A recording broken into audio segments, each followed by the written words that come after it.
What's up, guys? Welcome back to the channel. Today we got another one in our scenario review series here for Cruel Seas.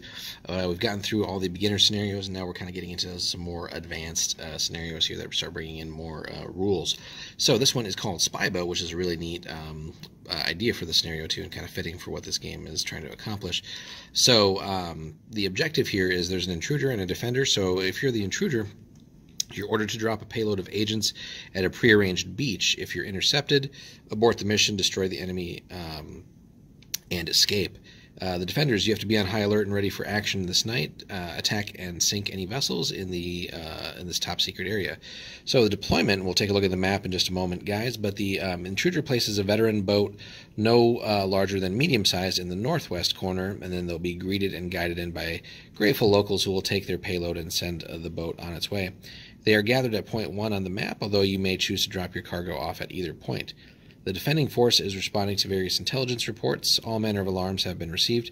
Your coastal aircraft have spotted light naval activity in the area, and the Army is patrolling the coast, hunting enemy forces, spies, escaped POWs, and whatever else. More hopefully, your light coastal forces have intercepted and decrypted messages which hint that a regular visitor to your shores is showing up somewhere in the area, and is no doubt up to no good. So, so as far as the defending forces, you have 2 regular crews that have been alerted, and 2 vessels of a class similar to or smaller than the intruder have cast off and are sweeping the area in an attempt to hunt the intruder, but they don't quite know where that is, so they enter on the opposite table corner, on the same side actually, but still opposite. But there's a delay before they know where they are, so your radar intelligence is trying to do the best it can for you. So the defending force may deploy 1 boat at the start of the game in the northeast corner, with the bow facing north and engines off as it waits and watches in the dark. It may not move, and its fleet dice is left out of the bag. The other boat must wait off table for the alarm to be sounded. When the intruders are finally spotted, place the fleet dice for both defenders in the bag and draw as normal. The second defending boat moves on from the northeast corner at combat speed. So, and we'll kind of take a look at the map here, right? So the intruders will actually come in over here, and the defenders will be way over here. So it's good to have 2 maps. This is the kind of main drop-off point. However, if that's going to be too difficult, you do have an alternate one, but there is a minefield here. So something to keep in mind. So we'll get into that. So, the intruding boat moves first at whatever speed they think best. Roll on the table below to trigger the release of the defending force. Better still, use an umpire to look at the situation and narrate a story to bring tension and excitement. So based on how fast you're going, you roll a D10 for spotting. And, you know, if you're going very slow, it's going to be harder for you to be spotted.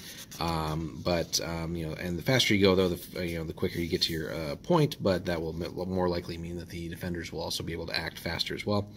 So, and if you go full out, the defenders obviously, get to act right away, which is unfortunate. And even for unloading on the beach there. Once the passengers are dropped, the alarm is automatically raised if it hasn't been raised before. So the deployed defending boat is drifting with the tide, so each turn the defender must move the boat diagonally, keeping the bow facing north towards the southwest corner by 5 centimeters. If the enemy boat does come within 40, then it's automatically spotted. So to make things more interesting, if the intruding drop-off team do not reach beach 1 before turn 7, then something is quite likely going to go wrong, as the enemy patrols will happen upon or reach the area. So from the end of turn 7, roll a D6, and on a 3 or less, the enemy forces have reached point 1. You have 4 more turns to reach point 2. Otherwise, the patrol will discover the beach reception party and destroy them all. So, that being said, fairly large table size there. And then to drop off the cargo, so the skipper of the boat must touch the beach at slow speed and then turn to move away or reverse out. We're not going to basically, the game and the scenario really doesn't get into, having to get out like little rowboats or anything like that, or nets or anything. So it's just trying to keep it as simple as possible. Of course, if you wanted to go into more depth and come up with some extra rules, certainly could to add some more fun to the mission. As soon as the target beach is touched at slow speed, the cargo is delivered safely. The mission has been a success so far, but you still have to basically get out of there. So the minefield, if you're going with the alternate drop-off point, so place a series of mine markers in a line between the coast and the small island or rocky outcrop. cutting off beach access. A boat can cross this line at slow speed safely, but any faster and you have to pass a skill test, and taking potentially 8d6 points of damage, or potentially 46 points if you happen to roll perfect, is a lot, and will probably wreck you in most cases there, considering you're just running a medium ship at best. Game length is a max of 7 turns, which is a bit contradictory here, because here it says, from the end of turn 7 you keep rolling. So in some sense it could go a little bit longer.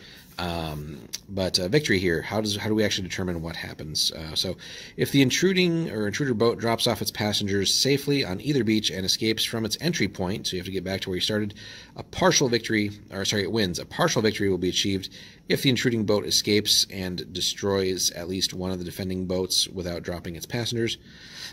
There are plenty more passengers to drop another day, but only 1 crew. If the defenders stop the intruder landing its passengers, they win a partial victory.